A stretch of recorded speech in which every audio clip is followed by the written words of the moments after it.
Iya.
Sirine pertahanan bergema di langit malam Israel.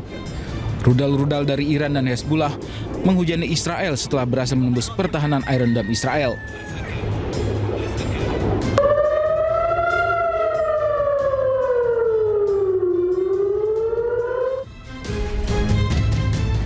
Warga Israel pun mengungsi ke bunker-bunker bawah tanah yang telah disiapkan. Saat ini Israel telah bersiap menghadapi serangan balasan dari Iran dan Hezbollah. Sejumlah rumah sakit pun mulai mengevakuasi pasiennya ke bawah tanah. Salah satunya rumah sakit di Gamatgan yang telah memindahkan seluruh operasinya ke fasilitas darurat di bawah tanah. Rumah sakit ini akan menjadi lokasi perawatan medis darurat selama perang. Ya, di embargo puluhan tahun, Iran tidak kehilangan giginya di kawasan Teluk. Selama 5 hari perang berkecamuk, rudal Iran mampu menghancurkan target jarak jauh dengan akurasi tinggi. Bahkan salah satunya merupakan rudal terkuat di kawasan Teluk Arab.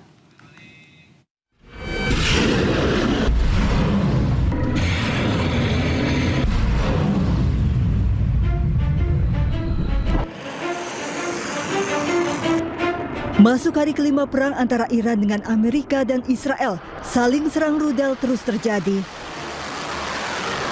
Di embargo puluhan tahun tidak membuat Iran kehilangan taringnya. Terbukti rudal-rudal Iran berhasil meluluh lantakkan Israel dan aset militer Amerika di kawasan Teluk. Komando Pusat Amerika CENTCOM pada 2025 menyebut Iran punya 3.000 lebih rudal balistik dengan 13 jenis rudal. Dilansir dari Iran Watch, Iran sudah membangun kemampuan rudal strategis dengan kemampuan jarak tembak pendek, sistem rudal balistik jarak menengah yang mampu mencapai Israel, bahkan Eropa Selatan, rudal jelajah, hingga rudal dengan sistem peluncur satelit. 4 model rudal balistik jarak pendek Iran punya jangkauan 300 hingga 1.000 km. 5 rudal balistik jarak menengah punya jangkauan 1.000 hingga 3.000 km, bisa menyerang negara jauh seperti Israel dan pangkalan militer Amerika di kawasan Teluk. 2 rudal jelajah Iran punya jangkauan hingga lebih dari 2.000 km. Rudal ini bisa diluncurkan diam-diam dari darat.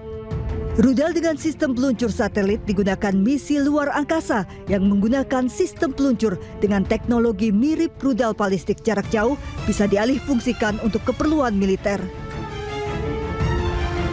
Komando Pusat Amerika Serikat CENTCOM menyebut rudal Khorramshahr menjadi rudal yang paling kuat di Timur Tengah karena mampu melampaui perbatasan dan menyerang target jarak jauh di negara Teluk Arab.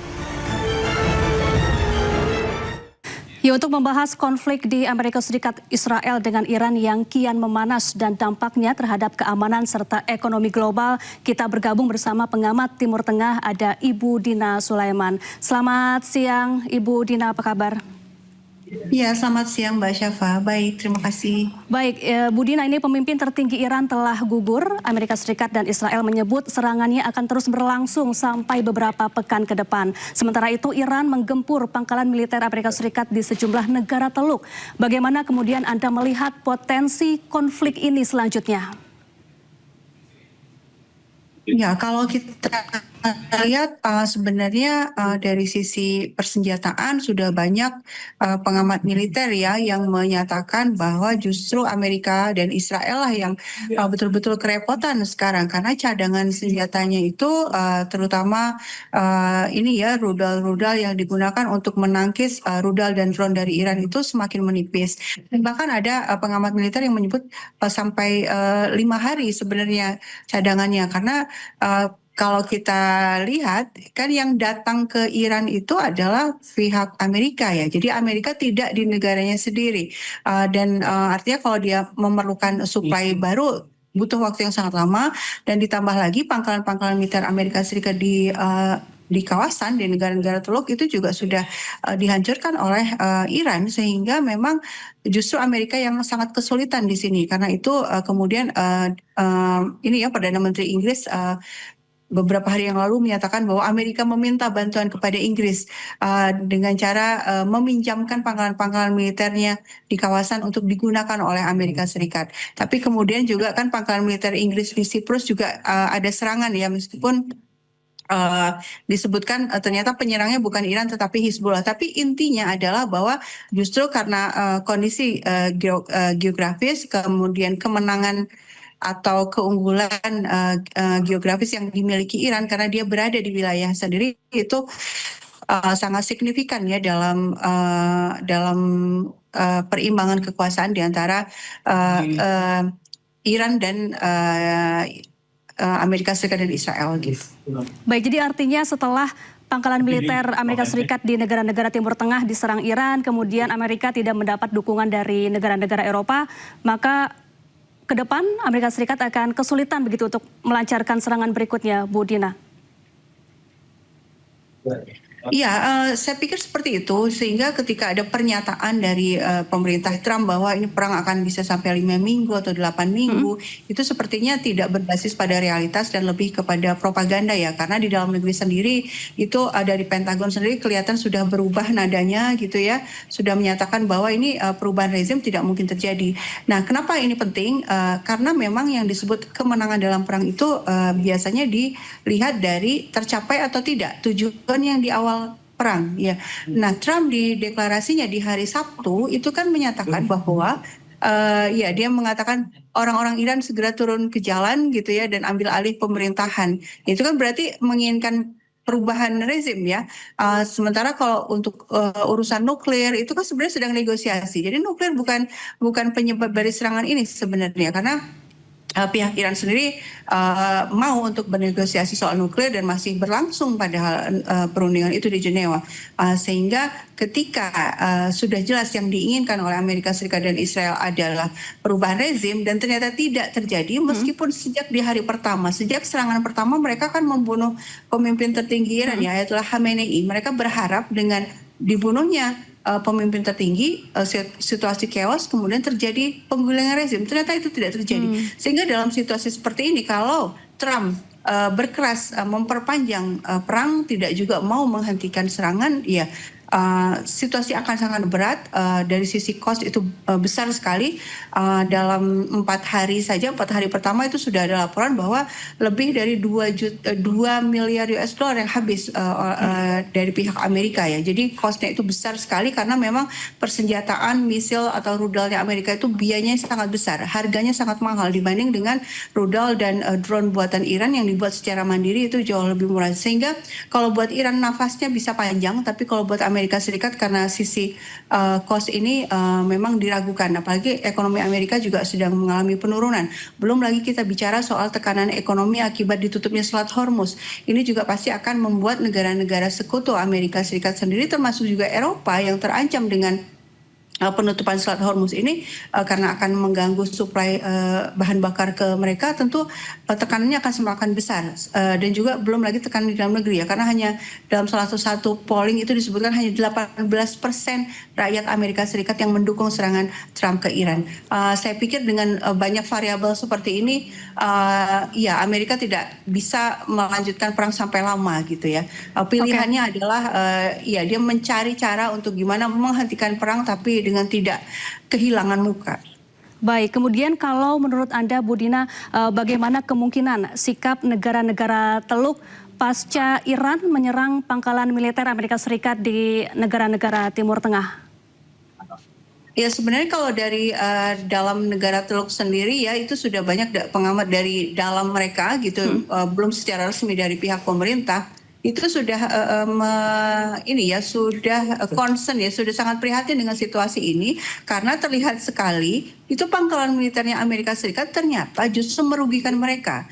Pangkalan militer itu dibangun di tanah mereka itu dengan tujuan atau dengan janji bahwa pangkalan militer itu akan melindungi keamanan negara-negara Teluk ini.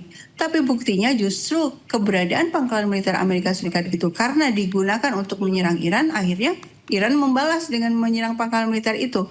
Meskipun yang diserang adalah pangkalan militer, tapi persepsi keamanan global itu sudah hancur ya. Jadi negara-negara atau para investor sekarang sudah tidak berani lagi untuk berinvestasi di negara Teluk ini. Padahal negara Teluk ini kan dikenal atau citranya selama ini adalah negara yang aman untuk investasi, aman untuk pariwisata. Turis-turis juga sekarang akan berpikir ulang kalau mau berwisata ke Dubai misalnya.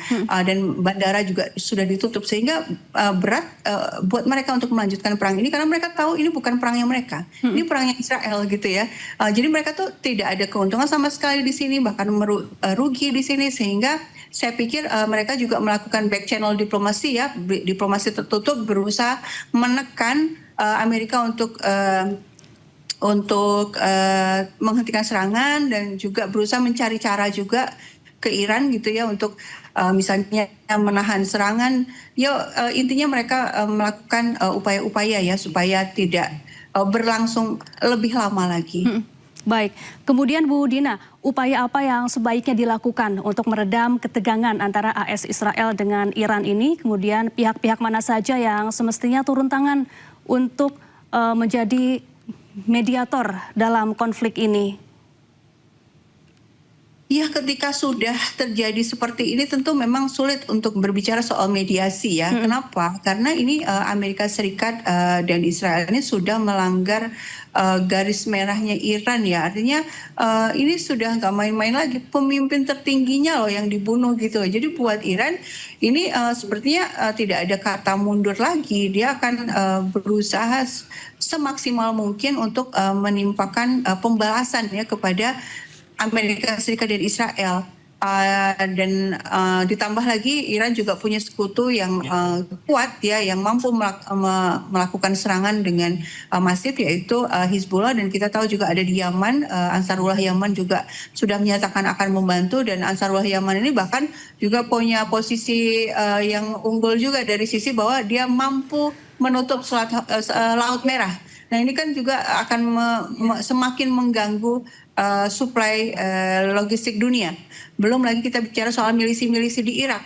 Ya, milisi-milisi di Irak ini punya kemampuan untuk menyerang pangkalan militer Amerika Serikat di Irak dan punya kemampuan untuk mengirimkan drone tempur ke arah Israel. Nah, dengan situasi seperti ini sulit berpikir untuk memikirkan bahwa Iran mau untuk duduk di meja perundingan karena Iran sekarang sedang di atas angin. Nah, kemungkinannya seperti apa? Satu-satunya pilihan sebenarnya saya pikir ya Iran mau menghentikan serangan adalah kalau dari Amerika Serikat sendiri menyatakan berhenti untuk menyerang gitu ya. Artinya kan Iran itu kan bertahan karena dia diserang dia membalas. Berarti ketika alasannya sudah tidak ada lagi, jadi ketika Amerika Serikat dan Israel menghentikan serangan, ya Iran akan menghentikan serangan.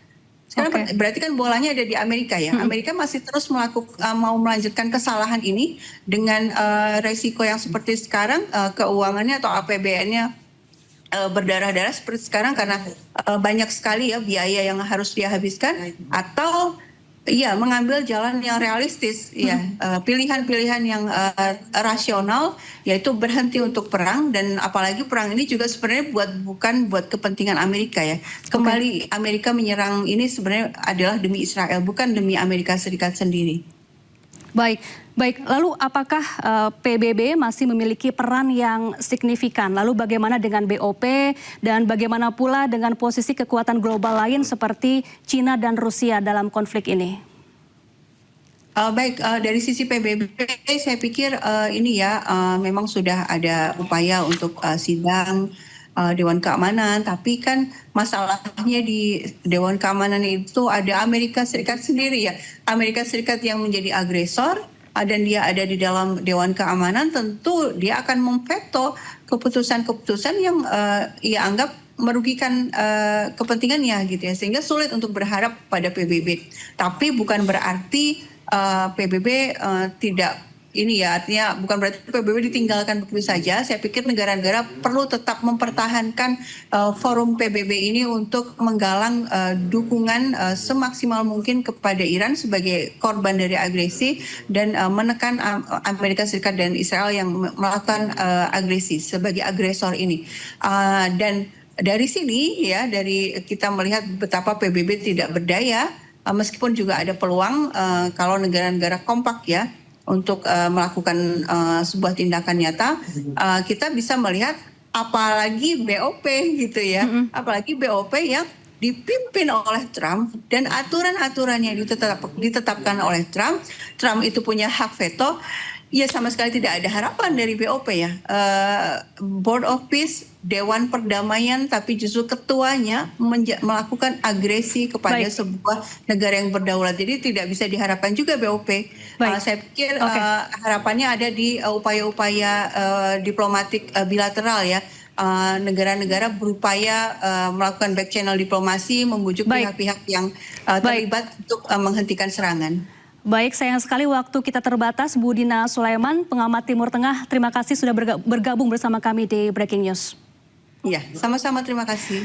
Pemirsa, jangan kemana-mana, Breaking News akan kembali sesaat lagi. Tetaplah bersama kami.